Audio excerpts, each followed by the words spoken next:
Hello mga Cebuano, mga isog nga Cebuano.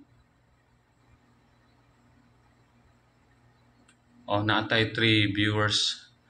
Please comment para mahibaw ko kung unsa inyong kuan. I'm June Abinis. I'm using my partner's account kay I cannot do live sa June Abinis and Ernest Abinis na account. So hindi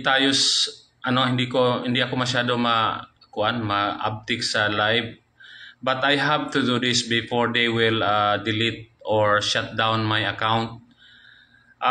Sana maraming Cebuano, ang daghang mga Cebuano ang mo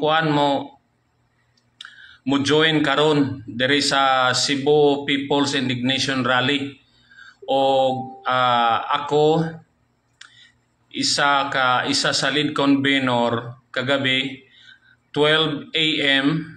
in the morning pumasok ang at least isang dosenang pulis, mostly from Manila, with a search warrant. And I was shocked kasi if they are to file a case against me of cyber libel, bakit nila kukunin yung cellphone ko if they have the evidence? Kasi normal sa case, if you have the evidence, you have to show the court that you have an evidence and arrest me. Una yung warrant of arrest, ito baligtad. Inuna nilang kunin yung cellphone ko at PC ko, personal computer ko sa bahay. They barged in at middle of the night and refused me to have my lawyer witness sa ginawa ng mga pulis. I have nothing against the police na bumarch because pumasok sa bahay ko kasi they are under the instruction of the big boss, lalo na ni General Torre na namimihasa na sa pag-violate ng mga people's right, mga basic rights. So si General Torre namimihasa na to silence anyone. If he can silence the KOJC, which is a very powerful group, a very big group, sino ba naman si June Abinis? Ordinaryong tao lang tayo. Naging lead convener ako sa Cebu Maisog Rally kasi talagang pagod na ako sa kalokohan ng gobyerno natin. Pero anong ginawa nila? The night before na mag-rally, pumunta sila 12 a.m. at saka yung style nila sa pag-search, it took them 4 hours. They really tried to parang wear me out. Kaya naman nilang kunin yung cellphone ko in 30 seconds Tapos yung PC ko in maybe 10 minutes. But they have to prove yung cellphone ko, dina-download nila yung laman. I think pinano nila. Tina-transmit nila sa Manila yung content ng cellphone ko without my authority. With my verbal disagreement, sabi ko, that is illegal. You have no right to tamper my cellphone, pero ginawa pa rin nila.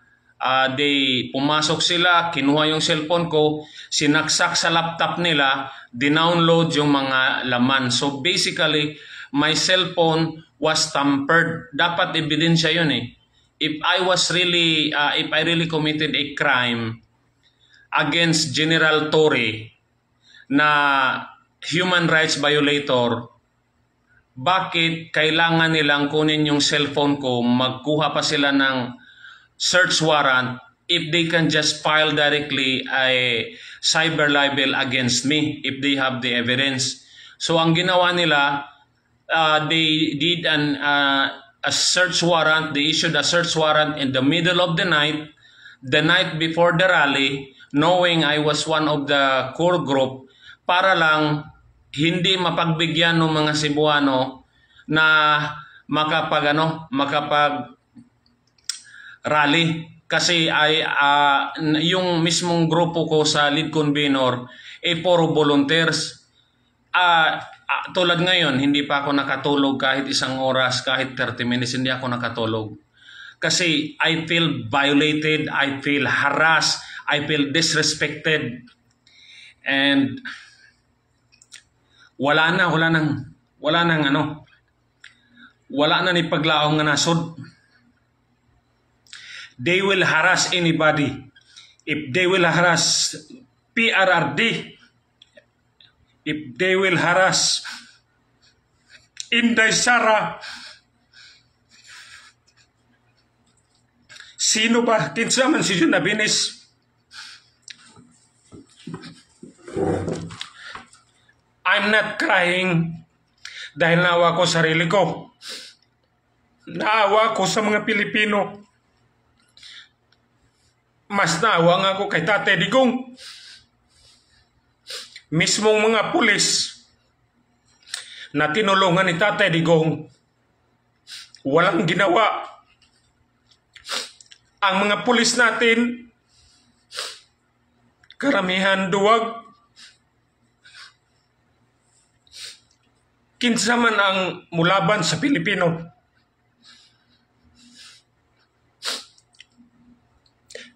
Kada adlaw gusto nila pildihon ang Duterte. Mismo si Sara niingon, gusto nila patyon si Sara. Ako, Jun Abinis, ultimo, pwede po ko nilang patyon. Ang harassment gahapon, wala rato. Katiting lang ang harassment para sa ako Pero ang ako alang yun, sana mga Pilipino, ilabas na natin tapang natin. Kasi kaya nilang isa-isahin ang mga lumalaban sa bangag administration. Papayagan ba natin na basta-basta na lang yung mga Duterte isa-silence nila? Papayag ba tayo sa mga kernel na matatapang ikukulong nila? Papayag ba tayo na ordinaryong mga vlogger ikukulong nila? I am not crying for myself. Malalaki na yung anak ko. I am crying because walang tapang ang Pilipino sa ngayon, at ang PNP military natin parang tinitinglan lang nila yung leader na matino na si Duterte. Si Inday Sara binubuli, hinaharas, kiha dire, kiha dito. So I'm just overwhelmed how crazy, how audacious, how kapal ng mukha ang administration na to. They will try to silence anybody. They will do everything to intimidate the Filipino. Rally pa lang ang ginagawa natin dito sa Cebu. Rally pa lang. Ang mga Cebuano very excited na makita nila si Digong. Because Digong is a symbol of uprightness sa leader. Digong is a symbol of integrity. We are longing for that kind of leadership. Kaya ang mga taga Cebu, masaya na pupunta si Digong. I am a volunteer. I spend my own money. Nobody is paying me to join Korma Isog. I just want to show every Filipino na magsakripisyo tayo para makita ng gobyerno nagkaisa tayo. Tapos, naawa ko kahit si Tatay Digong walang budget pupunta dito. I was told hirap si Tatay Digong sa budget. Kahit yung rally, walang budget. Nagmamakalimos yung ang core group, kahit mga barricade lang, nagmamakalimos para lang makita ng mga tao na nagkakaisa ang mga Cebuano. Si Tatay Digong hindi nagnakaw. Gusto niyang pumunta rito pero mismo yung expense hindi niya kaya dahil hindi siya nagnakaw. Pero tingnan mo yung gobyerno natin, 4.3 trillion ubos na in 2 months. Kaya sa mga Cebuano, mga bay, magpakita ta nga nagkahiusa ta. Okay ra ko. Ila kong harason kadadlaw. Actually, wa ko mahadlok nga ila kong harason kadadlaw. In fact, pwede gyud ko patyon ni General Torre. General Torre, duwag ka. Mukha kang pera, General Torre. Pwede mo akong mapatay, pero hindi mo ako mapapatahimik. Demonyo ka, General Torre. Mukha kang pera. Ang mga PNP, ginawa mong binaboy mo ang PNP. You can file all the case you can file against me. I don't care. You can go to my house. You can kill me. You can shoot my house. It's okay. Para makita ng mga Pilipino gaano kakademonyo. Bongbong Marcos. Wala nang utak yan si Bongbong Marcos. Tayo mga Pilipino, nag-ikot na yan sa Bacolod. Wala nang pumapansin eh. So, ang panawagan ko sa mga Cebuano, magkaisa tabay. Adnihita karon diri sa Mandawi, atong punon, atong ipakita. Peaceful lang ta, walay violence. Nag-expect ko nga kining harassment sa ako as lead convener, kaming tanan mga maisog nga core group nga naay mga panginabuhi nga tarong ila pong harason na anay mga subpina nag-adto na sa ilang mga balay, gibalik-balikan na ilang balay og subpina akong mga kauban, pero wala mi magpatarog, sige lang. Ang usan ako kauban na subpina siya bay na ako'y subpina nagbalik-balik na lang ako. Ang akong anak nahadlok, dalawa nako ka anak kay namugos og sulod ang mga pulis. Daghang kayo sila just to get my cellphone. Anong sabi nila? Trabaho lang. Tito, trabaho lang yun sa mga pulis. Pero mga pulis naman, sir, wag nating hayaan na wala na musukol ani nga gobyerno. Wala nang dignidad ang Pilipino kung bababuyin tayo ng Tory na yan. Ano bang meron si Tory? Tapang lang, apog lang yan si Tory, pero walang dignidad yan. Walang respetar yan sa mga Pilipino. So, karong gabi makita ni Bongbong Marcos, ni Tambaloslos at ni Tory nga ang mga Cebuano, pro Duterte. We love Duterte because he served the country. Every time I speak good about Duterte, sabi nila binabayaran ako ni Duterte. Now I heard. Hindi ka pa nga nakita si Duterte. Hindi ko pa nakita in person si Duterte. Pati si Sara. Mismo si Sara, hindi ko yan nakita. Ordinary citizen ako na nag-volunteer para lang magkaroon ng platform ng mga Cebuano. Yung karaban, pera namin yun mga convenor. Nagbigay kami ng mga sariling pera namin. Pero anong gusto palabasin ng administration? Bayaran kami. Hirap na nga si Tatay Digong pang-eroplano lang sa grupo niya. Hirap na nga kami sa kahit barricade lang. Marami kaming utang matapos lang yung area ng rally. Gagawin ng lead convener kahit magkautang-utang kami para lang magkaisa ang mga Cebuano. Hindi kami pumunta sa mga may pera dyan. Hindi kami pumupunta sa politiko. Kahit magtanong ka dyan sa mga politiko, sinong hininga namin? Hindi nga namin pinapunta karami ng politiko na local eh. Kasi ayaw namin sabihin na namumulitika. Laban ng mga Pilipino to.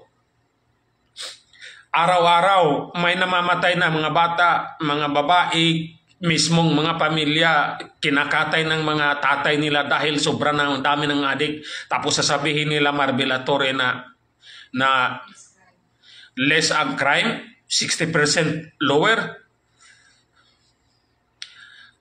This is my first live kasi talagang I cannot believe gaano kakapal, gaano ka-greedy, gaano ka walang hiya ang administrasyon na to. At alam ko yung harassment na ginawa nila, na i-raid yung bahay ko, sample lang yun. Sample lang yun sa akin. Pwede nila akong arestuhin, pwede nila akong bugbugin, pwede nila akong kidnapin. Pero alam mo yung masama ng loob ko, yung mga kasama ko. Kasi yung mga kasama ko, sabi nila, sir, di kaya tayo i-harass? Sabi ko, okay lang, una akong kong preso. Yun ang sabi ko, kahit yung sa vlogger na 37, I'm not afraid na ikulong ako. Pero kung may masama sa loob ko, ang mga pulis natin, ang mga sundalo, dinobli yung sweldo nyo. Hindi nyo maprotektahan yung presidente na matino. Hindi nyo maprotektahan ang mga Pilipino. I am almost sure I will die this year. Because Bongbong administration, Marvel, and Tory are evil. They will kill people for greed. Si Tambaluslos, mga kawatan na sila. But I don't care. I don't care. Pero ano ko lang, let's unite. Let's sacrifice. Kami sa Maisog Corps, puro sakripisyo. Minsan nag-usap kami, one battle kami ni Elmer, usap kami. Wala kaming mga pera. Yung mga sideline namin, halos wala. We are not earning money in Facebook and YouTube.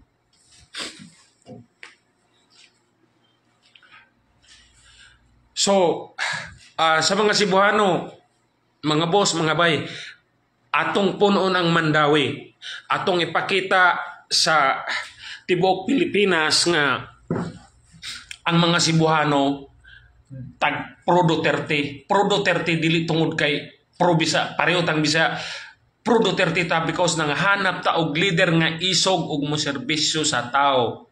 Mao na ako kanang protect Inday, wa na kay lasi Inday nako, wa na kay lasi Duterte nako, si Tatay Digong wa na nako na meet in person, pero I will sacrifice my time, my money, my effort, even my life para lang suportahan kay why halos isog sa Pilipino. Mga Duterte na lang ang isog.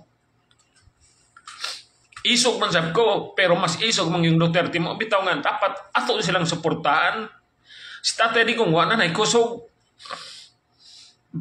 May paraliho na to.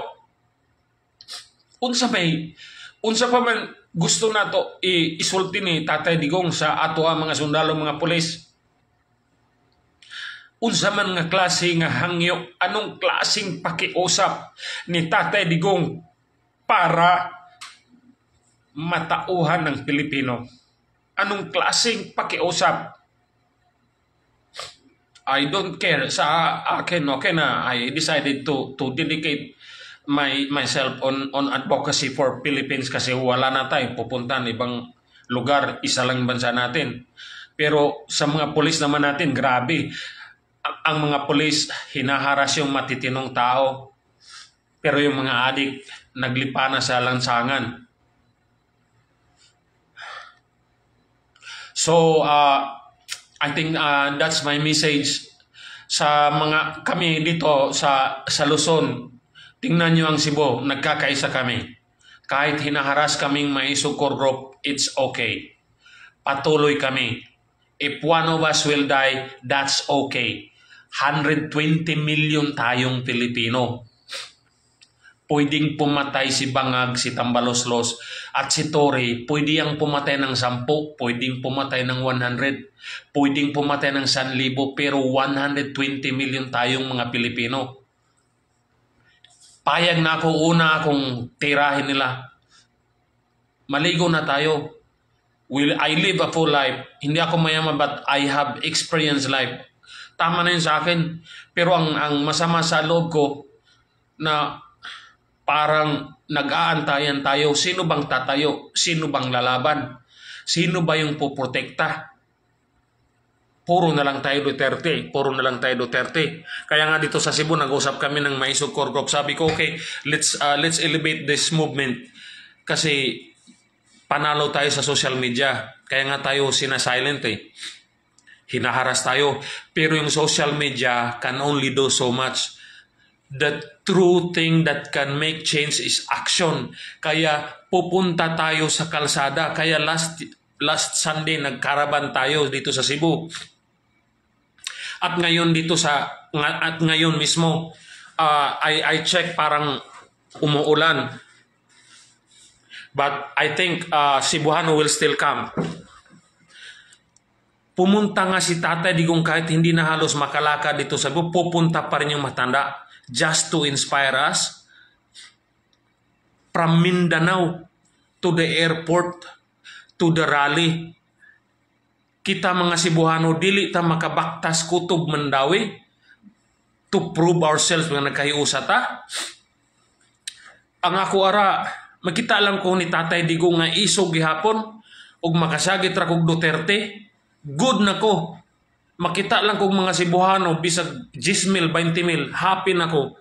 Kay nga no, bahalag, gamay ra, basta puro isog. Unsao man ang daghan, pero walay klaro.